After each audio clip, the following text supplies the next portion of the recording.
आप देख रहे हैं राजपट टीवी और मैं हूं आपके साथ सपना ठाकुर। रुक करते हैं मध्य प्रदेश की बड़ी खबरों की ओर। मध्य प्रदेश वन कर्मचारी वन्य प्राणी संरक्षण संघ के उप प्रांताध्यक्ष राजेश उपाध्याय ने गुरुवार को एसएफआई आरआई के डायरेक्टर अमिताभ अग्निहोत्री से मुलाकात की। इस मौके पर राजेश उपाध्याय ने डायरेक्टर के सामने कर्मचारियों की विभिन्न मांगों को रखा और उनके निराकरण की मांग की। उन्होंने कर्मचारियों के आवास बीएफ और ठंड में गर्म कपड़े दिलाए जाने की मांग करते हुए चेतावनी दी कि यदि उनकी मांगे पूरी नहीं हुई तो मजबूरन उन्हें आंदोलन करना पड़ेगा।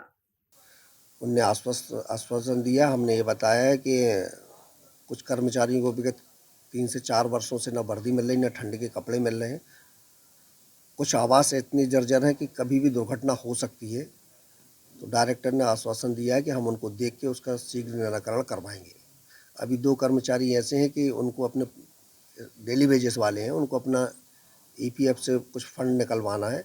उसके लिए अनावश्यक परेशान किया जा रहा है और अनैतिक मांग की जा रही है। वो मांग के विषय में मैं इनसे अभी जानकारी लेके भाइयों से और डायरेक्टर से संपर्क करके इनका निराकरण शीघ्र करवाऊंगा। और समस्या का किस तरह से आवास की समस्या है और क्या आवास समस्या आ रही है? आवास की समस्या ऐसी कि 5 से 10 वर्ष हो गए कर्मचारी जिसमें रह रहे हैं, उनमें आज तक 10 वर्षों में 10 पैसे के भी काम नहीं कर। बहुत कुछ आवास तो इतने हैं जिनमें लेबर रह रही है कि वो कभी भी गिरने की स्थिति में दुर्घटना हो सकती है और कुछ लोग दब के मर भी सकते हैं। छोटे छोटे बच्चे भी रहते हैं उनके, गरीबों के, लेबरों के। उनको उनमें शौचालय भी नहीं है अभी। तो पहले भी मैं लिख के दे चुका हूँ, अभी भी दे रहा हूँ और ये उनसे प्रार्थना की कि उनमें या तो उनको दुरुस्त करवा दें या उनको खाली करवा दें, कोई दुर्घटना घटित ना हो।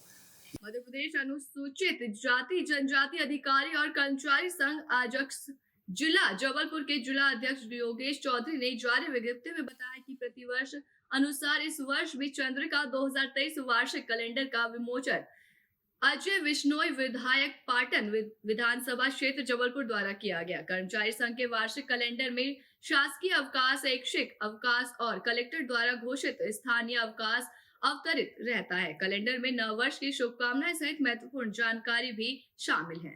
अवैध अतिक्रमण को लेकर प्रशासन का बुलडोजर चला। टीकमगढ़ की बगाज माता की मंदिर परिसर के आसपास अवैध अतिक्रमण को लेकर आज प्रशासन ने बड़ी कार्रवाई की। सरकारी जमीन पर बने मकानों को जमींदोज किया गया। एसडीएम और पुलिस प्रशासन सुबह बगाज माता मंदिर परिसर पहुंची, जहां मंदिर परिसर के आसपास हो रहे अवैध अतिक्रमण को प्रशासन की टीम ने मुक्त कराया। सरकारी जमीन पर बने मकानों को जमींदोज किया गया। जेसीबी मशीन ने इन मकानों को गिराया है। शासकीय भूमि पर अतिक्रमण था, बहुत सारे समय से था और लगातार नोटिस देने के बाद भी उनके द्वारा कोई जवाब नहीं दिया जा रहा था। तहसीलदार साहब ने अतिक्रमण बेदखली के आदेश पारित किए। आज अतिक्रमण की कार्रवाई जारी है। बहुत सारे लोगों ने हमारी ज़मीन पर जो गौचर भूमि है उस पर कब्जा करके और फसल बोई है, वो भी आज अतिक्रमण मुक्त कराएंगे। खबर जबलपुर से है, जहां घटना की जानकारी लगने पर पुलिस अधीक्षक जबलपुर सिद्धार्थ बहुगुणा ने घटना स्थल पर पहुंचकर मौके पर उपस्थित अधिकारियों को पाताशाजी के संबंध में आवश्यक दिशा निर्देश देते हुए शीघ्र गिरफ्तारी के लिए आदेशित किया। हत्या करने वाले दोनों आरोपी भाई और साथी अन्य 2 17 वर्षीय किशोरों को गिरफ्तार किया गया। हत्या का जो खुलासा जी, जैसे कि आपको विदित है, 6 जनवरी को थाना बरेला क्षेत्र अंतर्गत एक 17 से 18 वर्षीय युवक की एक बॉडी मिली थी जो पूरी रक्त रंजित थी। उसमें काफ़ी सारे घाव थे। तो पहले उसकी आइडेंटिफिकेशन हुई ओम झारिया के रूप में और फिर उसमें 302 का मुकदमा जो कायम किया गया। ये एक चैलेंज था क्योंकि इसमें बिल्कुल ही केस ब्लाइंड था और मृतक के संबंध में ऐसी कोई बहुत महत्वपूर्ण जानकारी नहीं मिल रही थी, ना ही ये मोबाइल यूज़ करता था। तो लेकिन थाना प्रभारी बरेला और उनकी टीम बधाई की पात्र है, डीएसपी पूर्वा और उनकी टीम बधाई की पात्र है कि इसको हमने इस केस को क्रैक किया है। इसमें 4 आरोपीगण हैं, इसमें 2 अपचारी आरोपी हैं जो जिनकी उम्र 17 साल की है और 2 जो आरोपी हैं वो दोनों भाई हैं। इस रामा कुलस्ते और गगन कुलस्ते ये 2 आरोपी हैं। उनके साथ जो 2 17 वर्षीय अपचारी हैं, इन चारों ने मिलकर घटना कारित की।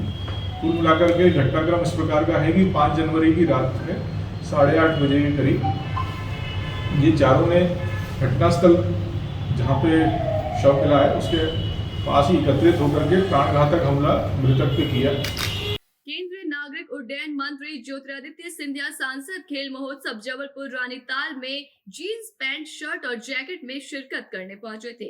रानीताल स्टेडियम में उन्होंने दौड़ लगानी शुरू कर दी। उनके साथ भाजपा कार्यकर्ता और सांसद राकेश सिंह भी दौड़ने लगे। सिंधिया ने कहा कि खेल महोत्सव में युवाओं में ऊर्जा का संचार होता है। ऐसे योजनाओं से सकारात्मक सोच पैदा होती है। उन्होंने कहा कि युवा शक्ति भारत में 135 करोड़ की आबादी में 70% 35 साल से कम उम्र में युवा है, जो कि विश्व में परिवर्तन युवा ही लाती है। ये दशक शताब्दी भारत की है। भारत आर्थिक राजनीति रूप में आगे बढ़ रहा है। केंद्रीय नागरिक उड्डयन मंत्री ज्योतिरादित्य सिंधिया शुक्रवार को जबलपुर दौरे पर बदले नजर आए। राकेश सिंह जी के साथ कई खेलों पर हमने अपना हाथ भी आजमाया और मैं तो ये चाहता था कि एक दिवस नहीं लेकिन पूरे 12 दिवस आप लोगों के साथ यहाँ मैं मनाऊं। एक नई ऊर्जा युवाओं में और युवाओं को आप छोड़ो लेकिन मुझ में भी इस कार्यक्रम से उत्पन्न हुई है और मैं राकेश सिंह जी को दिल की गहराइयों से एक सफल कार्यक्रम के लिए बहुत बहुत बधाई देना चाहता हूं। इससे नौजवानों में एक सकारात्मक सोच भी उत्पन्न होती है और आप सबको और सभी आयोजकों को मेरे तरफ से बहुत बहुत बधाई। कमलनाथ की बात करें, कमलनाथ मैं कार्यक्रम में आया हूं। अगर आप याद रखोगे तो खेल के मैदान पे पहला रूल है कि स्पोर्ट्स के फील्ड पर केवल स्पोर्टिंग की बात की जाती है। जब मंदिर में जाते हैं तो राजनीति की बात नहीं होनी चाहिए, जब स्पोर्टिंग फील्ड में होते हैं तो राजनीति की बात नहीं होनी चाहिए। स्पोर्ट्समैन स्पिरिट हम सबको अपने जीवन में अपनाना होगा। तो कृपा करके राजनीति को इस मैदान से तो अलग रखें। ऐसी तमाम बड़ी खबरों के लिए देखते रहिए राजपट टीवी, सबसे पहले भारत।